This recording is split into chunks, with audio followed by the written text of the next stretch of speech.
which is great, because this time I'm actually hoping that means that I will be able to perhaps do some proper music at the end, which I've got 2 tracks from the loops I made the other day. I've made up 2 tracks. I realized you guys voted for 2 last week and I played 1.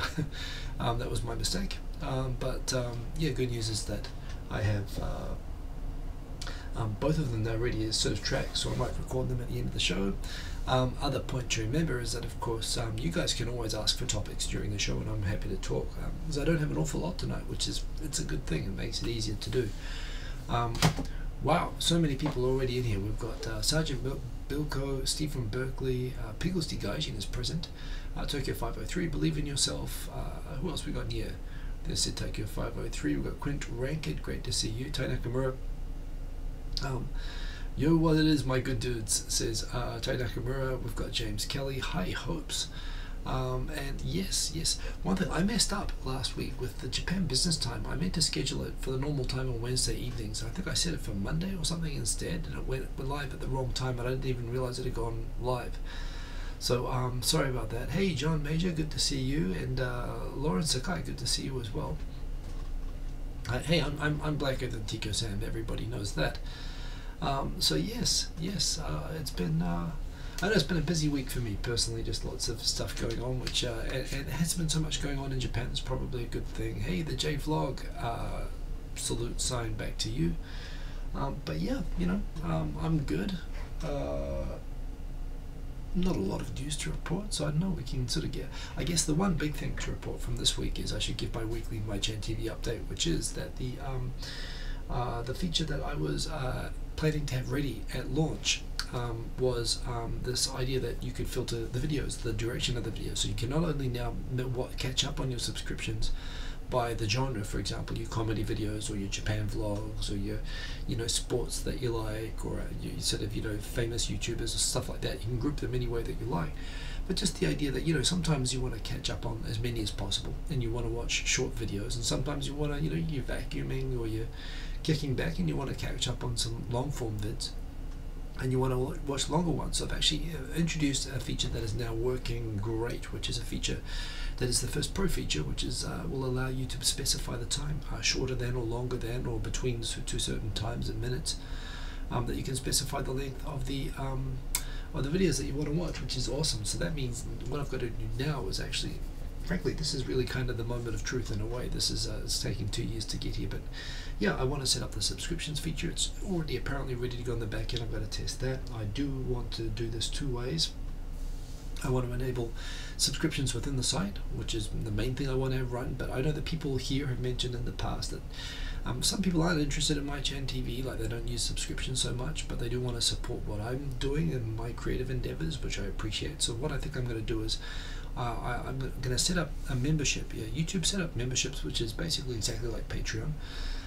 And I like the fact it's all within this platform. So I'm going to set up a membership system, which is that yeah, if you want to support me generally on this sort of thing, you'll get basically I'll make MyChan TV Pro membership a perk, you know, if you want to go use it, and that'd be appreciated. Or if you just want to go use MyChan TV, I'll actually make it a little bit more affordable, because the idea is it's going to be all automated if it's within MyChan TV, and that'll all be in there.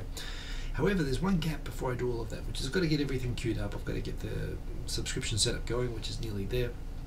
The other thing that I've realized is, you know, I have to go back now to actually dedicating now proper time each week now to make sure I'm responding to the intercom comments, and that I'm, you know, keeping track of who's signing up for the site and so on.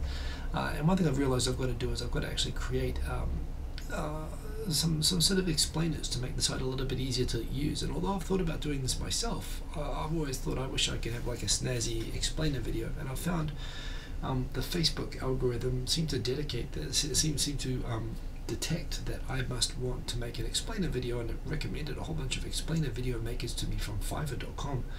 Some of them look really good, and the rates are pretty reasonable. So actually I've just spent today like writing scripts that I want to have. I think I'm going to do the general explainer of what MyChan is one video. I'm thinking I'll do a second video specifically just outlining how to use it, because I realize it's not easy to get right away for some people. And I'll do a third video just explaining the benefits and why we have Pro, which is basically to keep the site alive, you know, because it is a cost to keep going. So yeah, I'm really looking forward to launching that now. I know you guys have been sort of seeing me potter away at it for like 2 years, but it's really there now, and it's very, very exciting. So yeah, I see we've had more people rock into the room. Who else we've had in here? We've got Julian Loriano. Good to have you. Moving to Hokkaido next week to begin the ALT grind. Hey, well, ALT can be a great job, and congrats on moving to Hokkaido. Where in Hokkaido are you going, Julian? Yeah, that's really cool. Who else we got in here? And that is it at the moment. Rishiri Island with a population of 5k. I don't even know where Rishiri Island, but I guess it's an island of Hokkaido. Perhaps it's good that you're coming now, because it's gonna have like the best summer in Japan. But yeah, winter there, it sounds like it's gonna be pretty cold. So there we go. And yes, indeed. So let's get into the topics. And there aren't a lot, so let's do this. First thing is that New York Times has actually done an in-depth feature of Bai McNeil and his various exploits. I of course love what he's written. He's a gifted writer, and I respect what he does in terms of just raising awareness. I mean, frankly, Japan kind of has traditionally had a pass of ignorance on pretty much everything. And which is okay the first time, but now the first time for most instances of sort of racial and cultural ignorance, really they lost their final pass in the 70s, and yet they're still trying to sort of claim it. And so Bai has done a really good job, I think, of respectfully reaching out and educating, not in a beating you over the head with it kind of a way, but actually explaining to people why they shouldn't do some of the stupid things that they still do. And yeah, he's had a real impact on the society here. That's been featured by the New York Times. So he's got a great story, and it certainly is worth a read. So look that up. What it's like to be a black man in Japan. Speaking of which, by the way, I should come back and mention again, I've really enjoyed watching the Black Experience. Not because what I like about the Black Experience, I think I've said this before, but where I've really been enjoying the Black Experience channel on YouTube. What it does is, I mean, imagine if there was a video about white people experiences in Japan. You would say that would be ridiculous, because among white people there are Romanians, there are South Americans, there are Europeans, there are people from South Africa, there are people from Canada, and they have completely different backgrounds and completely different experiences of Japan. And that's exactly the point. It is a paradigm. It is the qualification for the Black Experience is obviously that, and there are interest. There's obviously interest from people outside of Japan who are of color, who are interested in what it's like being in Japan. But what I love about that channel, the reason I'm watching it, is not that I'm interested in what it's like being a black person in Japan per se. I mean, obviously that's not directly relevant to me. I mean, 10 times worst tan contest winner right here. I mean, you can tell. When I got my first ID photo in Japan, all you could see was like my nostrils and my mouth and my eyes. It was like, no, never mind, I'm not going. I won't get out that way. But the point is, with black people in Japan, just like with white people, just like purple people or whatever, every person has totally different experiences, and all that you have is a bunch of people very interestingly telling their stories. And there are some really great stories, and people from every kind of background. From America, from Caribbean, from Africa, from parts of Europe. People who are the latest one I loved. It was I guess you call it half a Japanese. In fact, actually. More established as a Japanese identity, and he was like questioning himself, am I allowed to be on here? But he was sort of telling some great stories that I guess come in from that perspective of they're affected by the perspective of his appearance and his cultural background. But yeah, it's a great storytelling channel, and that's what I appreciate, and I think that's part of what Bai does as well. And Bai's got a very specific view and a very specific perspective on things, but he's very good at connecting with people about that, and that's what I appreciate about him, and that's why you should totally go read this New York Times article about him. Similarly, actually, and did I include it here? There was actually a great article as well on Naomi Osaka, and specifically, it's kind of funny, everyone wants to ask her about the identity thing, and she's kind of raises like, why are you, everyone is obsessed so much with trying to pigeonhole people, trying to, tell me what race do you consider yourself to be the most? Tell me what nationality do you consider yourself the most? It's because we want to, our brains want to categorize you as, the moment we set eyes on people, that's a fat person, that's an ugly person, that's a, you know, that person's a teacher, that person is an Australian, that person is a, you know, we want to figure out these, and you know, it's frustrating even to people who think of themselves as woke or liberal minded, that there are people who don't fit into categories. And that's kind of what Naomi is. I think that's just fucking awesome. I mean, seriously, the more we can get people out of, you know, the fact that she, apart from the fact, you know, what she is she's achieved extraordinary things, you know, as a 19-year-old world champion, world ranked, world #1 tennis player. And she's going to continue doing awesome things. And, you know, sure, the fact that people can claim some tribal affiliation from whatever, from the connection to Japan that I share with her. I'm not born here, I don't have DNA here, but we have a cultural connection in the same way. We've both, you know, have a deep connection to Japan, for example. She's Haitian, she's, you know, got American background. And why do we have to restrict? And she asked the question herself in this fantastic interview that I think was also in New York Times this week. Why are you trying to like restrict me with labels just to accommodate your own insecurity? I mean, she didn't say that, she should have said that, but you know what I mean? It's like basically she's just an extraordinary person, and if the fact that I haven't, you know, that we have we can make connections with her through tribalism that helps us learn her awesome story, that's great. But you know, at the end of the day, the sooner we can, it's never going to happen, I know, humans always fail, but you know, the sooner we can get beyond trying to, you know, box each other in through our tribes and whatnot, the better. But that's why I love watching the Black Experience Japan, because you watch that and you'll see that black people are not just like black. There are no black people. I mean, in the sense, you know, they're as diverse as anything else, just as it's ridiculous with other things. I'm ranting. I've lots of time tonight. But yes, all the more reason the Naomi Osaka and Bayo McNeil stuff is awesome. I don't know what that means, A9907. I'm just going to put that there, otherwise I got flagged. So anyway, and by the way, I see that we've got Tech Art too. Good talking to you this week, by the way, sir, and welcome to the comments. We've also, I think I saw Dengen's Konto join in as well, and that is good. Yes, I enjoyed watching the Black Experience. You're damn right I am. There's nothing wrong with that. There are no black people. Well, I mean, in the sense that the idea of that there is a neatly defined black person, just like white people. I mean, we're all African, right?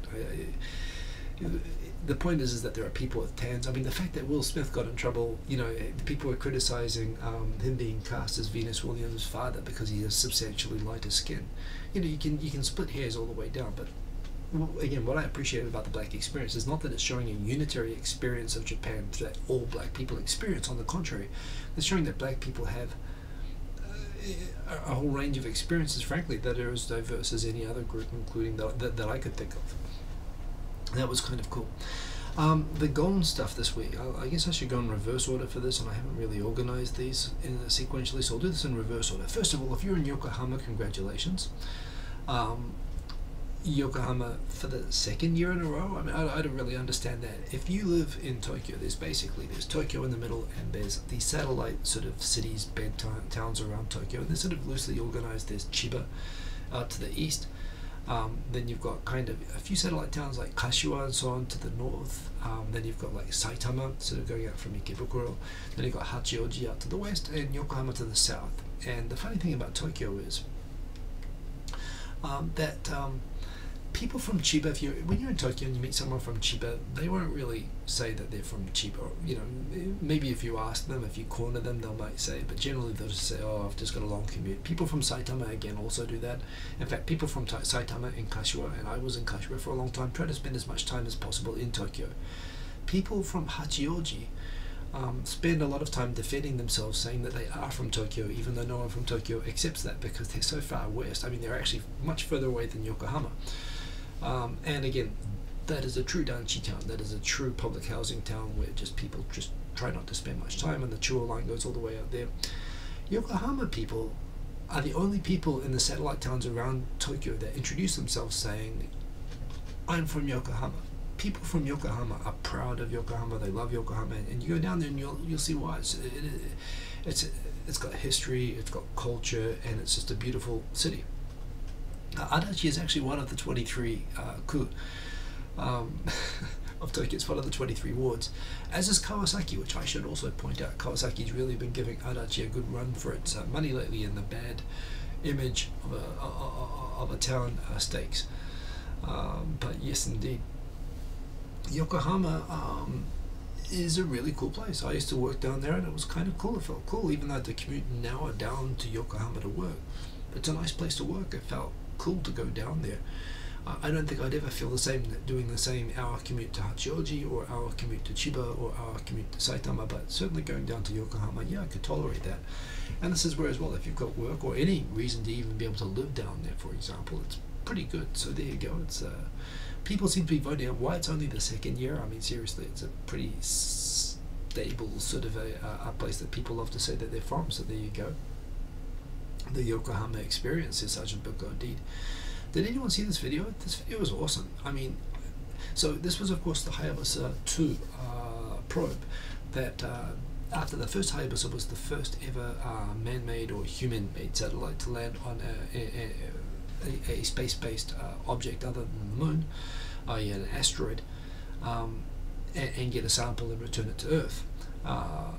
They had a little bit of a problem with the Hayabusa 1, that they went to go grab it like with a, what do they call them, like a crane game. They wanted to go in and scoop a bit of Earth and pull it back into the thing. And basically the probe returning to Earth had a lot of problems with the re-entry. It turned out that the scoop didn't really get much of a sample. They found a few like micro dust particles with it. They kind of gave themselves a bit of a pass, but they realized that after getting all the way there, grabbing a sample and getting back to Earth, they really messed up on the grabbing the sample part of it, and they wanted to do it again, and they realized that there was another opportunity. They found another asteroid called Ryugu, which they sent this new Hayabusa 2, the sequel to, and like Die Hard 2, it turned out to be a lot better than the original with more bullets. Basically, it is amazing to me that Japan was the first country to go and send a space probe and to shoot bullets at it. How does a country like Japan beat America at that? I don't understand. I mean, seriously, it's kind of amazing to me that the Americans haven't come up with the idea of just going and randomly shooting stuff to see what happens in space to begin with. But apparently the Japanese were the first to come up with a proper excuse, and they did it with Ryugu 2. With Hayabusa 2, they flew to Ryugu, they circled it for a long time looking for a spot that they could get a good sample. They realized, whoa, this is actually much rockier than we thought it was, and we don't want to screw this up this time. So they actually took extra time to try to find a relatively flat, kind of easy part to take a sample, and they went down, and that is the leg deploying. And as it touched the surface, they shot a bullet into the surface to cause this cloud of material that you can see going up, and it's got like a little vacuum thing or something. Obviously not a vacuum because all the space is a vacuum, but something to be able to suck up some of those materials that are flying all over the place there. It was basically perfectly executed. And apparently they're going to go and take 3 or 4 more samples, and then they're going to fly back to Earth, and back in 2020 we're going to go and see the little bits of dirt and dust that have resulted from that. However, this isn't the end. It's not just that they're shooting bullets into the asteroids to get little samples. They're actually going to go and crash. They're effectively going to fire artillery and actually create a crater and go in and sample from inside the crater that they create as well. So, I mean, again, it's amazing that Space Force hasn't already gone and done this. I can't understand what other purpose it would be for, but yeah, the Japanese are up there shooting up stuff in space. That in itself is awesome, as well as just the fact that they landed on this tiny rock. They're getting a sample, they're going to return it to Earth, and yeah, I'll tell you what, I mean, when the aliens come, it's not going to be the US president in an F-16. It's probably going to be a bunch of Japanese nerds and a robot with guns. I mean, you know, which of course everyone watching the show already knew. Poor little Martians. Well, it's all for science, right? But indeed, well, I guess they should probably leave a little note saying sorry or something like that, just in case. That'd be more the Canadian probe, wouldn't it? Not so much the Japanese one. Well, you know, merciless samurai warriors taking samples, what can I say? So I thought that was super cool. I'm a Kiwi, you know, I'm a New Zealander, I love my rugby. The Sunwolves did not pull it off against the Blues, although they did beat the Chiefs last week. The captain of the All Blacks, after the World Cup in Japan this year, he is going to go play for Toyota. that is awesome for Japanese rugby. He's still a great player, but he's getting a bit old. The Japanese season is they pay as much money as in Europe, but you don't have to play as many games. And of course, just like American football, in fact, when I say just like American football is crazy. The impact and damage that those guys do to themselves. You can play rugby at the top level really until your mid-30s, but yeah, it does take a toll on the body. So he prefers the shorter season of Japan. There are a ton of great New Zealand players, like top New Zealand players coming and playing in Japan, which I love because it's just great to see good rugby here and it's helping the Japanese improve. And so yeah, Kieran Reid, total legend, New Zealand All Blacks rugby captain. Hopefully he's going to win the World Cup and then he's going to come to Japan, and that would be awesome. So that's some good news for me. Had a random thought this week. I was looking at work at the desk of my co-worker. He drinks a lot of like liquid through the day. He drinks like 10 or 15 bottles of water a day. I don't understand physically how that works. Yes, I was looking at his desk and I was suddenly in my head the song 99 Bottles of Beer on the Wall popped up in my head, and it occurred to me, I had a childhood living in small country towns, often relatively remote parts of New Zealand, where it would take like 20 or 30 minutes to drive anywhere to the next town to go do something. I spent a lot of my youth bored out of my mind, and I think the fact that we have songs like 99 Bottles of Beer on the Wall just reflects the fact that, we invented these songs for this purpose, that we just had so much time staring out windows, bored, with nothing better to do than just sing songs like this. And we would sing them and they were fun. And you know what?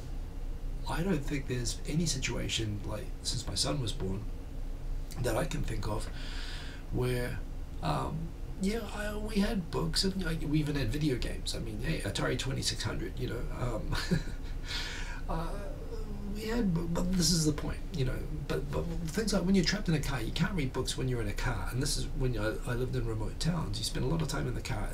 99 Bottles of Beer in the Wall is singing in the back of a car song. And the thing is that you can't really read books because you'll be throwing up all over the car, which I've done multiple times. I used to love maps, so Google Maps has saved me because I used to love being the navigator in the back seat, and I'd focus so hard on the map that sooner or later I would explode. I learned not to do that. Eventually I learned that was the reason. But it occurred to me that I think we just having smartphones and all this information around, we just don't really, and kids are growing up nowadays just without any boredom, which is, I don't know, it's either I'm worried in a way that they're going to be burned out, like the fact that the things that I can do, I think I attribute partly to the fact that I had so much downtime as a kid, but at the same time perhaps they're just going to have like this bandwidth that I don't have, that when my son plays like on his Nintendo Switch right now, he's got the iPad playing the YouTube guides, he's got a little old iPhone that doesn't work anymore, but on one side he's got like the game guide book, and he's got the Switch. He seriously, it's like he's flying a freaking spaceship, and this is what he just does it like it's nothing. It just occurs to me, I mean, either we're watching a jump in evolution where they can just like handle inputs like the Matrix and stuff, or they're burning themselves out. But it just occurred to me, like kids nowadays, do they ever have a reason to sing 99 Bottles of Beer on the Wall? Which is a fantastic song. Just a deep thought for a moment. The fact is that any spare time that I have nowadays, personally, if I'm at an airport or on an airplane, the things which used to be the most painful. I mean, I've spent 13 hours in a single room airport waiting lounge for a transfer where my connecting flight was delayed, and there was nothing to do for 13 hours. I've done that before, like on a school trip. Nowadays, that'd be great. You download a whole series on Netflix, you watch a movie, you go, you do this, you can do anything. I thought that was kind of deep, just that I think that the world is changing so radically and so rapidly, and it's awesome, and it's kind of scary at the same time. And sometimes you don't even realize that sometimes you don't even realize that it's happening. But I just had a moment where I just realized, oh crap, that's happening again.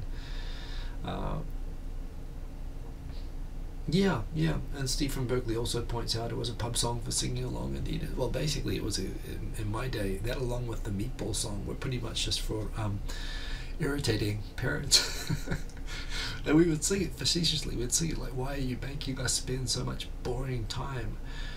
Damn you! I'm just gonna sing loudly and obnoxiously the song," and eventually everyone just has no choice but to sing it. But you just don't really have that anymore. Anyway, it's probably a good thing. They don't have books in New Zealand, says Mr. Kordychek. Yes. Yes, I guess we had to come to this. This is really the only news story from this week is really worth talking about, which is, Mario escaped from prison. Not Mario escaped from prison, but yeah, the new lawyer. I don't know how you can say this is really working out. Someone thought this was a good idea. You have to respect it for trying. Again, when all of this becomes a movie eventually. Hey, Andrea Morboy, and thank you. And yes, indeed, we have the best butter in New Zealand. I can see how this would have seemed like a really good idea at a certain time. Let's wind it back, because this is really the big news story this week. This has been going on for so long that I'm not giving weekly updates on it anymore. But Carlos Ghosn, CEO of Renault, Nissan and Mitsubishi all at the same time, suddenly on his private jet was arrested by prosecutors and taken into detention for questioning over allegations that of securities law violations. The specific securities law violations which they were holding him for, there were a couple of things that they'd sort of come up with to sort of question him over, but the main one that they've focused in on is the fact that they believe that he had prepared for himself a golden parachute, basically compensation that he was to receive after he were to step down from his role at Nissan. But these plans were not included in corporate filings as they are required to be included, which in a way is not something that an individual does, it's something that a company does. But yet Nissan, basically wanting to avoid Renault going full takeover of Nissan, wanting to preempt that, and by basically getting rid of Ghosn, did an internal investigation. They found this book on it, they found this dirt on him, they handed it over to prosecutors. They said that we think this person individually has conspired to breach securities law in Japan. And prosecutors who have never criminally prosecuted an individual for this crime before in Japan, so it's not even really clear how this law works. It's on the books, but it's never been prosecuted. Decided to hold him for questioning for 100, first questioning, and then they formally arrested him, and then they held him through the trial proceedings, opposing bail all the time, and basically kept him in jail for 108 days. Again, remember that if you, you're going to do something terrible, you rape or murder or do something like that, the police in most common law countries and most Western sort of OECD countries cannot hold you for like more than 36 hours before deciding to charge you. And then when they charge you, you have to get processed properly. Doesn't always happen, of course. And then an appropriate bail is normally set. There was a feeling that Ghosn might be a flight risk, or that he might reach out to and try to contact. And oh, that's a good point. Sorry, I've just noticed in the comments Andrea Morboy pointing out that Naomi Osaka is now a Barbie doll, which of course is huge news. In fact, that's a news flash in the Carlos Ghosn story, possibly more important. But again, I mean, congrats Naomi Osaka. But yeah, all good. I think she's just a really I like the conversations that she's triggering, and that's why I like the story about her this week, including, hey, she's a Barbie doll, why not? I'd like a Star Wars figure, that's more my sort of bag. Back on a Carlos Ghosn, normally you can't hold someone for more than 36 days, and then if there's a feeling that he was a flight risk, or that he might try to alter evidence, which was the excuse that prosecutors used to not grant him bail. Eventually bail was granted to him.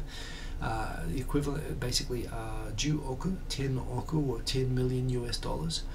I guess, and converted properly, about 9 million US dollars. Cash.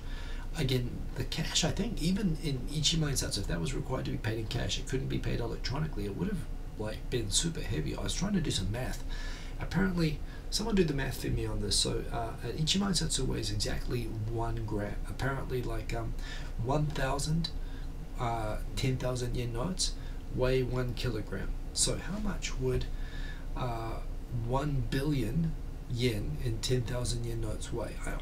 It's either a ton. I think it's a metric ton, I think. this was somehow paid, and somehow this guy had to personally pay it from his own personal fortune to get out. This was on the third attempt at bail, which had been turned down previously, and he had offered for the first time in Japan to take like something like an ankle bracelet, which had never been done before. His lawyer, who's apparently a bit of a rock star, he go and swap lawyers. Partway through, he wanted a more aggressive defense lawyer, which he got. Maybe he's regretting that now, but the defense lawyer basically said he would personally supervise him. He also said as a condition of the release that Ghosn would not be able to access computers or will not be allowed to use a cell phone with internet access, to which I would almost be like, put me back in, but I guess he wouldn't have that in jail either, so if it's the same both ways, you'd probably rather be out of jail. But yes, and he had to pay $10 million, a billion Japanese yen. So yeah, there's a lot of briefcases with a lot of money that were delivered to the Supreme Court. That wasn't. I guess it was the Tokyo District Court where it would have been delivered. But he's out, and what? I guess he would have sang a lot of bottles during the 108 days that he was detained. Lock him up, says Trump. Hey, Bob Bill, it's boy, good to see you. So he's lost a lot of weight, he's exhausted, he's down. People keep asking when is he going to give a press conference, which his defense lawyer says soon when he's feeling up to it. But first night he's out, he's back basically with his family and recovering from 108 days in jail, which he was suddenly detained. Maybe 9 billion bottles of beer on the wall. Someone do the math on that. You could probably be more in the millions. But in any case, so apparently, as you get with Japan, you get the media scrums around the house, waiting for him to come out, waiting for anything to report about the story. He decided at one point to go for a walk in the park with his family that he had not seen for 108 days, and there was a media scrum around him, including NHK, including the regular broadcasters. They asked him, what he had to say, and he said he had no comment. He wanted to spend time with his family. And so NHK reported Ghosn's comment is that he has no comment.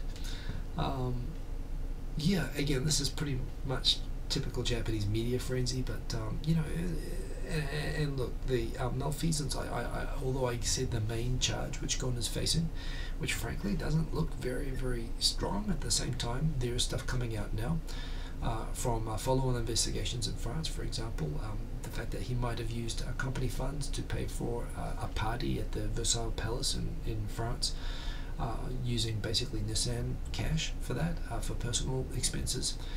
So there seem to be things that look more like embezzling and misappropriation, basically being a little bit too confident that he could just dip into corporate funds to fund himself. So there are things that it looks like he may have some serious questions, and there may be some misconduct to really answer for, not just drummed up like why is this him and not the company. But that said, the guy's just been in jail for much longer than is really reasonable in the circumstances, and now he's spending time with his family, and NHK is joining basically the tabloid scrum around him. And Martin Fackler of the Japan Times, I think he summed it up really well. He's basically showing the differences between Japanese and Western media. So NHK's news headline is the suspect Ghosn drove away. This is part of the story here. Drove away in a Suzuki, which is from a company that he doesn't own. This was one of the things. Apparently, the lawyer who wanted to try to sneak him out the front door, make it looking like a construction worker, got him a uniform, and they piled him into a light Suzuki vehicle.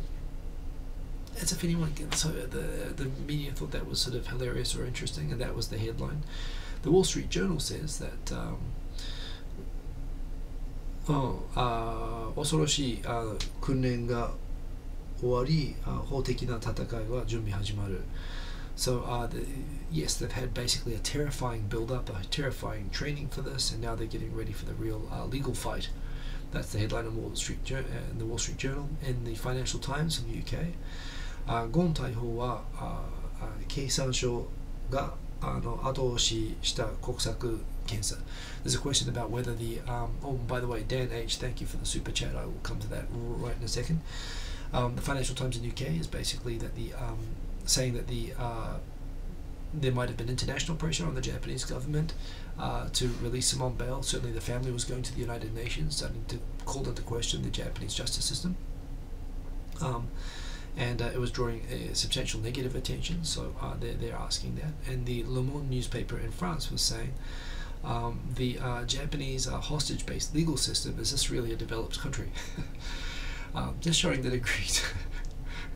NHK's headline, once again, just going back to that, is, "Oh, I can't believe he drove away in a Suzuki," or he was ushered away in a Suzuki.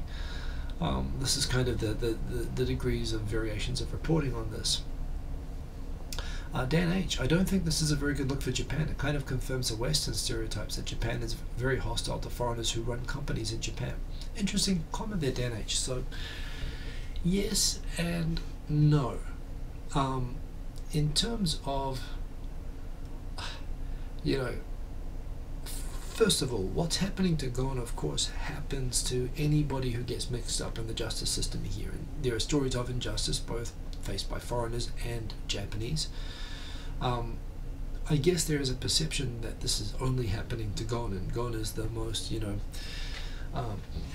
he's the most harassed and bullied public, boss in history or whatever. That maybe, which isn't exactly the case. So the actual, in terms of, it certainly is not a good look for Japan, and it shines a very negative light on the justice system, which is excellent, because for the sake of not so much Ghosn, but for the sake of regular residents, Japanese people and residents of Japan, the flaws of Japan's justice system deserve to be highlighted. And it's an interesting debate point. The fact that the system here is so technologically backward and procedurally backward, but at the same time Japan has this amazing public safety record, which some people say is because they have such a terrible justice system that people are genuinely afraid of it, and it does deter crime, which it's interesting whether that's true or not, or how that balance sort of is. I mean, you can have, if you recognize more rights, do you end up with a public safety situation like you have in countries where prisoners have more rights, like in South American countries or the United States or in Europe, but certainly the perception that Japan is hostile to foreigners generally and to foreign companies, again, I don't think those views are necessarily fair. I mean, certainly historically, with the closed Japan period, where of course Japan would actually just behead and execute, missionaries who snuck into Japan and stuff like that. There's a context there that people feel like Japan is kind of generally, and of course World War II, where of course before and during World War II, Japan had a very racist and very explicitly anti-foreign, hostile sort of approach to everything that they had to unlearn after World War II. I don't know that Japan is, well, I guess what I could say in terms of the general perception towards foreigners and foreign companies, I think this is true of most countries, that outsiders certainly are treated on a different standard. I can give an example, playing rugby. When you're on a team of people where all the guys on the team are like really big guys, and there's a perception that just from physical advantage that they've got an unfair advantage. I was always playing rugby games where you would see, I'd say probably about a third of the time, or maybe 25%, 30% of the time, you have referees who are either referees from the home team, from the local club that's playing, and so they're a little bit biased that way, or it's almost like they just feel like they've got to balance out the match. They see big people playing little people. And by the way, Japanese are not that little anymore, but they'll just see foreigners, and they'll just assume if there's a fight, for example, they'll assume it's the foreigner's fault. If there's a foul play, or they won't treat even-handedly. And being in those games myself, I know Japanese guys would do disgusting things, and they would do it hoping to provoke the foreigners, knowing that the referees were going to be harder on them if they lost their tempers. So I've had people like put snot all over their hands and rub it on my face in a line out. I had people poke the eyes, and when a guy punched him back, I mean, the game got cancelled, but he was poked in the eye first, and it was deliberate. It was dirty play. Knowing that the policing, at least for example on the field of a rugby game, was going to be, the presumption was going to be weighed against the foreigner. Same situation if you are a foreigner, for example, in a fight. If you're in Roppongi and you ever are dumb enough to get into a fight, no matter what internal system of justice or whatever you have, particularly if it's a foreigner in the Japanese, no matter how right you are, the police who show up at the scene are going to presume that you're the one at fault. and if you don't speak Japanese, that's something to fight against. So there is a general, not just the justice system, just a general. There's certainly a bias in Japanese culture and society to the idea that if there is wrongdoing and foreigners are involved, that the foreigners are somehow more likely to be responsible than the Japanese. I mean, this kind of tribalism, this does happen in other places as well. People trust the people that they feel like they know or that are more familiar with them. There are biases and prejudices that come out, and I don't think it's complete paranoia on the part of foreigners to think that they are going to be treated to a harsher standard or with presumptions, negative presumptions. Certainly this is also what happens to companies that operate in China, of course, that are dealing with this. And hell, I mean, Japanese and Chinese companies operating in America face exactly the same negative stereotypes. I mean, the whole idea of Japanese companies like Takeda Airbags going to a jury trial. Yeah, of course, if you're going after Takeda, you want a jury trial because it's easy to get jurors that are going to be biased to have a negative view towards the Japanese company. So, not unique to Japan, but certainly it's something that exists in Japan, and I've experienced it. Specifically, whether Japan is hostile to foreigners who run companies in Japan, I don't know about that. I think when Ghosn came in charge of Nissan, I heard a lot of rumors, and this is going back a long time ago now, nearly 20 years, about how Ghosn, who was kind of hailing himself and had media around himself saying that he was some sort of a hero who saved Nissan. There were people within Nissan and various other Japanese companies that faced, so many Japanese companies that faced going under during the 1990s that were saved by being acquired by foreign companies, that then talked about the trauma of having to work for foreigners or having foreign bosses. That was kind of a thing, the idea that it's really and this idea that these companies were coming in and would not operate understanding the way things were done, for example, starting with the way that supply chains work and so on. So there's a view of Westerners going all the way back to Perry, in the ending of the shogunate, that Westerners are disruptive. And some people see Westerners and the disruptiveness that they bring as a positive catalyst. Vested interest can see it as a negative catalyst. But I think when I think of foreign CEOs that live in Japan, there aren't many of them like Ghosn, and generally speaking, most of them are seen as quasi-celebrities. I don't think that there's an overwhelmingly negative presumption against the people who run companies who come to Japan. I think people are generally interested in them. Certainly it's very hard if they want to become establishment. I mean, even the way the Japanese Japanese groups like the Keidanren and so on treat people like Horia is the classic example, that they're Japanese, the derukugi, the nails that stick out, they get hammered as bad or arguably even worse than Ghosn. But certainly to the extent that there is a perception outside of Japan that, not knowing anything about the internal situation of Japan, that foreign CEOs might get treated more harshly, certainly this will contribute to that, whether that's an entirely fair or accurate view or not. So yeah, it's an interesting point, and certainly this whole thing, well, the point is, obviously Renault in 108 days, not only has Ghosn been in jail, but they haven't found a replacement CEO for Nissan yet either, and they've been looking for an international CEO to replace. And who would want that job? I mean, seriously, you could be advertising at Eikaiwa at this point, and probably even those guys would be like, no, I don't want that job. So yeah, certainly, and looking at Japan's aging society, looking at the fact that it's accepting a lot of foreign workers, blue-collar workers coming into Japan, and that it needs to internationalize to survive. This is a really bad look for Japan. So I think there's certainly an undeniable truth to what you're saying, Dan H. But obviously, I'm not sure specifically that there is a specific truth to the idea it's terrible to be a foreign CEO, but certainly this is, who would want to come out here as an expat CEO, at least for anything longer than like a year or, a short-term posting.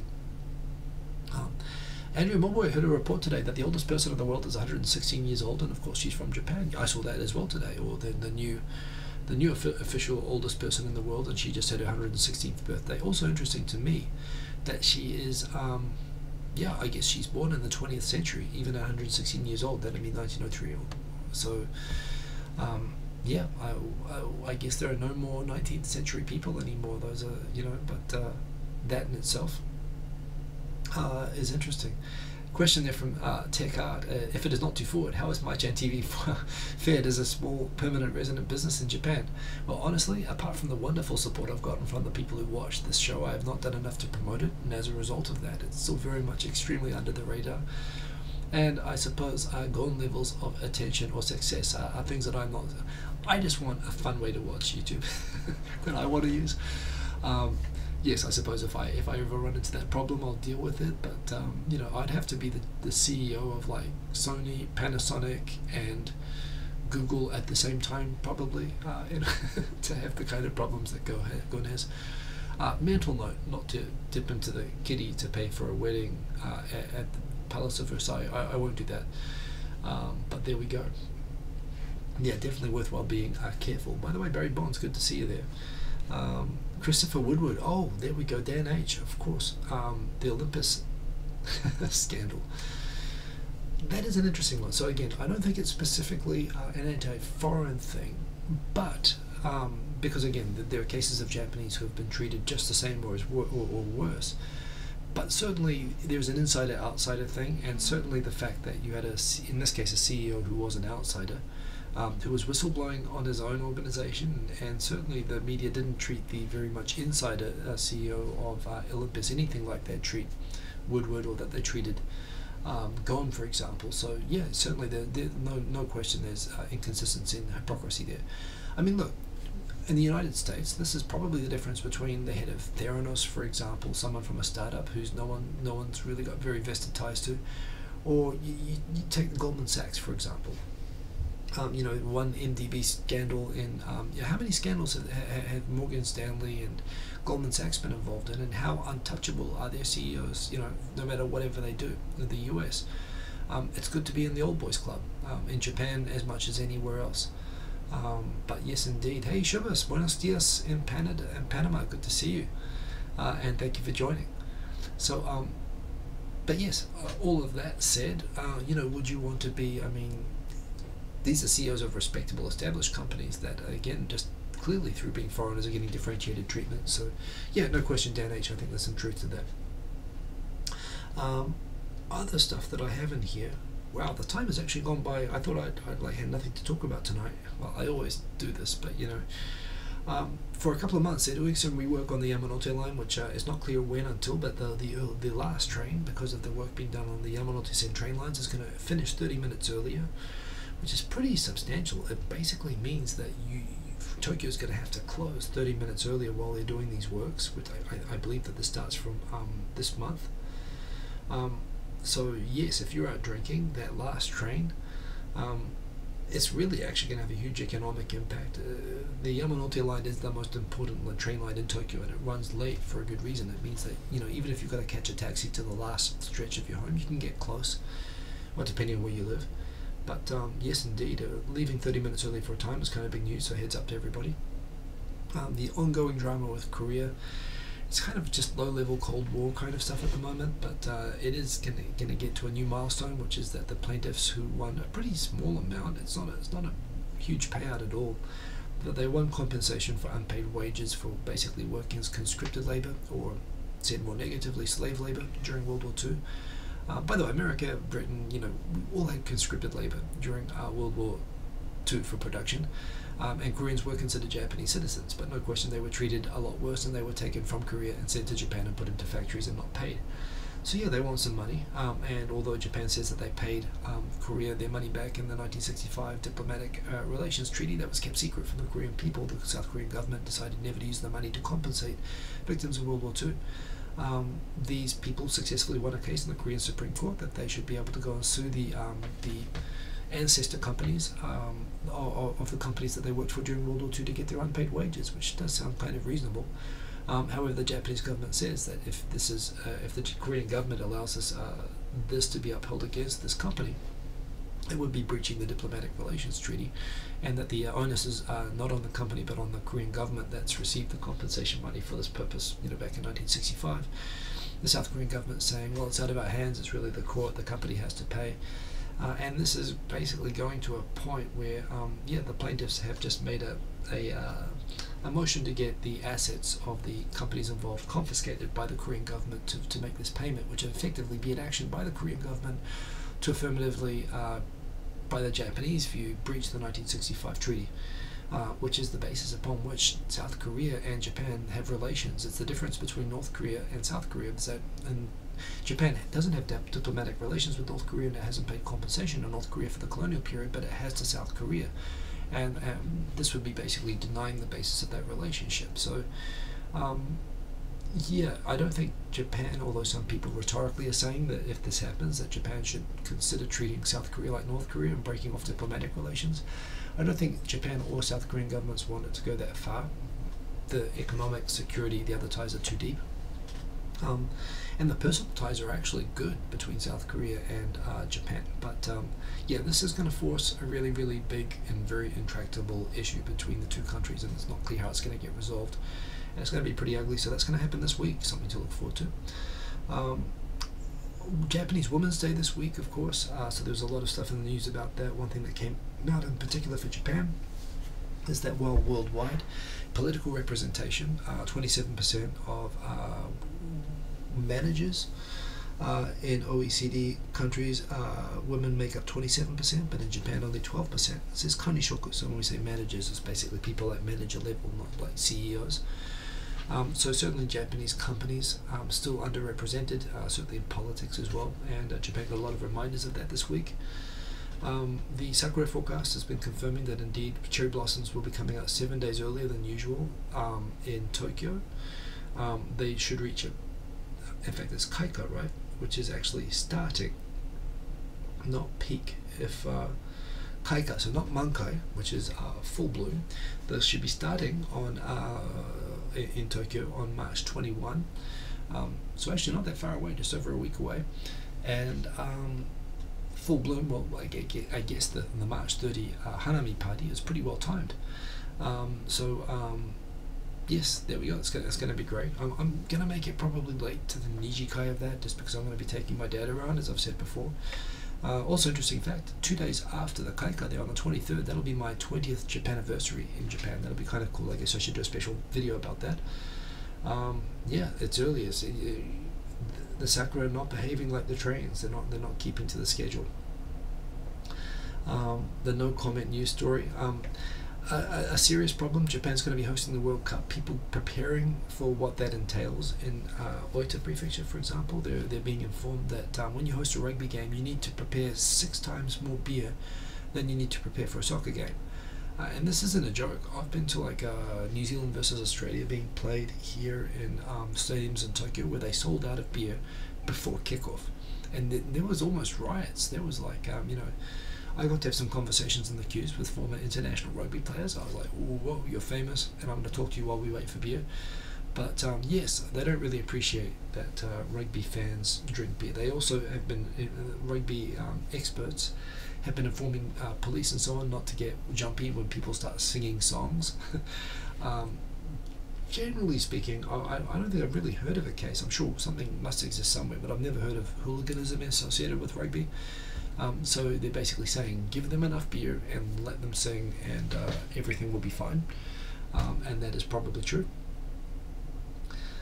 Dan H, I've been in Japan since you were 1 year old. That's a long time. Well, I guess it is. It's kind of mind-blowing to me as well, actually. It's certainly pretty much all of my adult life.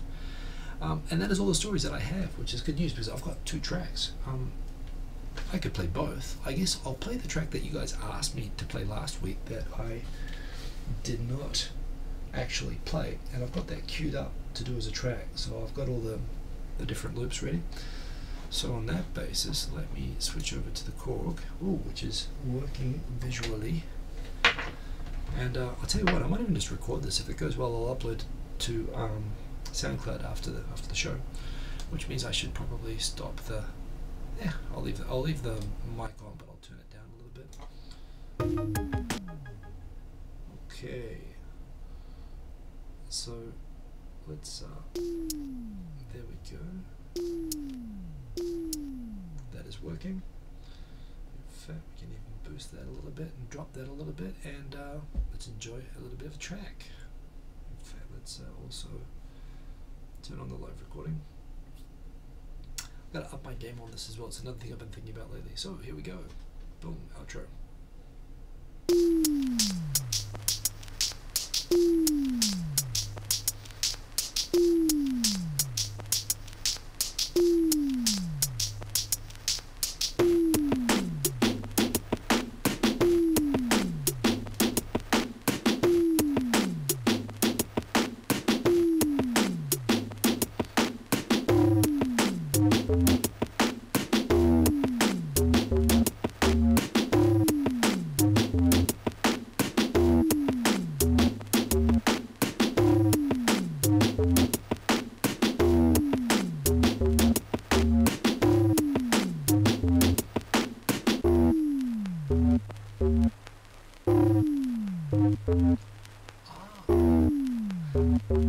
Well, I'm going to record that. Took that bit on purpose.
So Dan H, what I was saying was, you're absolutely right.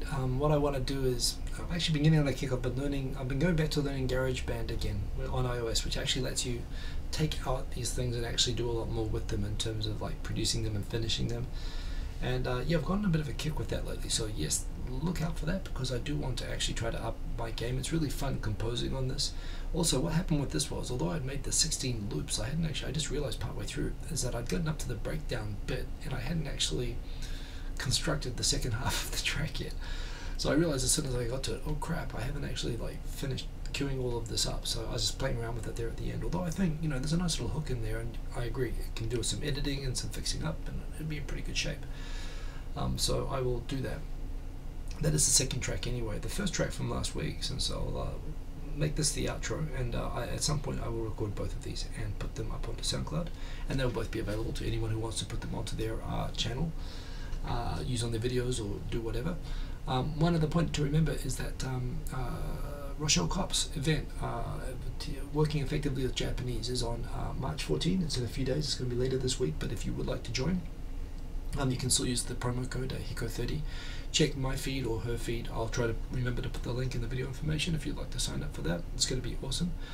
But yeah, I'll tell you what, it's a simple show tonight, not really a lot of topics to talk about. Always great to talk with you guys. Look out for some big MyChan news coming up on the next. Hopefully we'll get the explainer videos done this week, and we'll get the subscriptions platform set, and then about a week to go, probably not next week but the week after, and there'll be some announcements during this week. So that will be awesome to see all of you guys as always. I'm going to make this Sergeant Buko. Am I still curating the Tokyo the Tokyo Digital Crew 25 list? I've not been doing that. I've gotten lazy on that. And I want to revive that because I've kind of had, including my kick on GarageBand. There's two things actually, which since we're talking music, I've gotten on this thing where I've really gotten into watching these sort of producer challenges, and it's just amazing the stuff that you can do with this. And I really want to sort of get the Tokyo Digital Crew a little bit back together, in the sense of I'd like to do a version of that with the group, like getting samples or sharing samples around and making tracks out of them, because I did that once with Foghard and it went really, really well. Plus I've figured out a solution to the blocker I had on a project with Foghard. So I haven't done it, but it's something I'm meaning sincerely to get back to doing, and I'm actually taking some action about it at the moment. So that's something to look forward to, so look out around that. And yeah, so final track, this is the outro. Everybody have a very good week. Thank you for joining. Look out for more news. Remember, you can follow me on Facebook, Twitter, all that good stuff. And check out MyChan TV, because it's awesome and it is the best way to keep up with videos on YouTube. And that's it. So boom, let's do the track one that I made into a proper song, and this will be the outro. Boom. I do like this one actually. Hey Tokyo 503, have a good night. I'll leave the mic up on this one.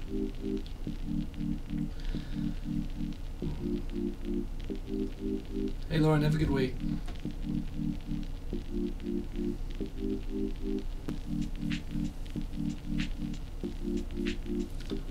Remember to like Indeed. Thank you. Thank you, Steve from Berkeley. Do that one.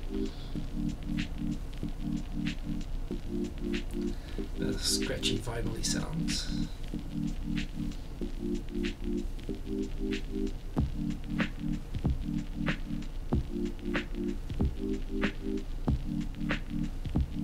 Nice and smooth.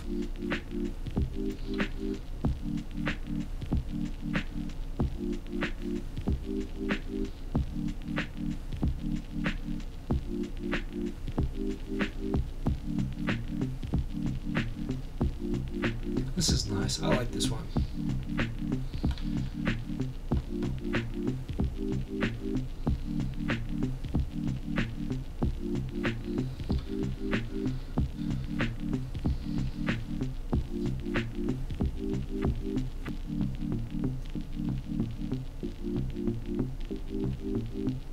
It's the tremolo.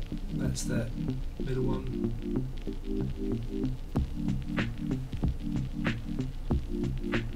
Yeah, this is smooth.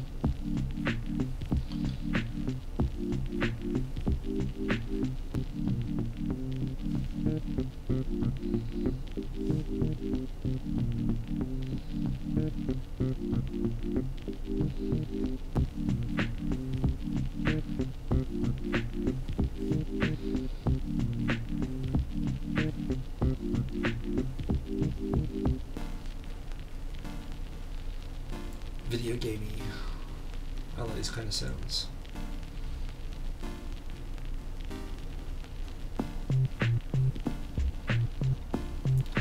This is a sign tune. This is cool. I like this one. I'm gonna record this.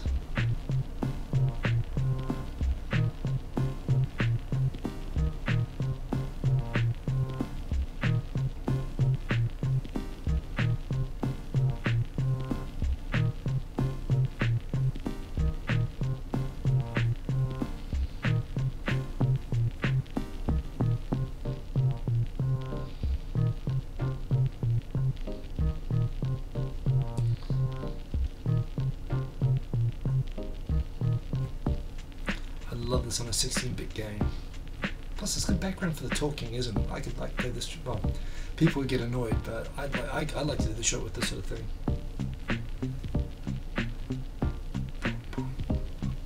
This came out nice.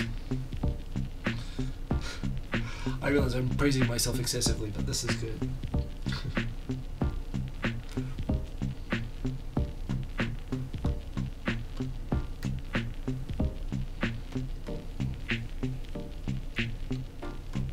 Outro.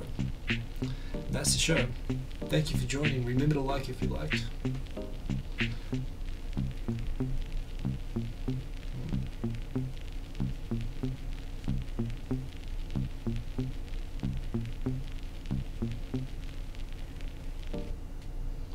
That's the show. Have a good one. See you next week.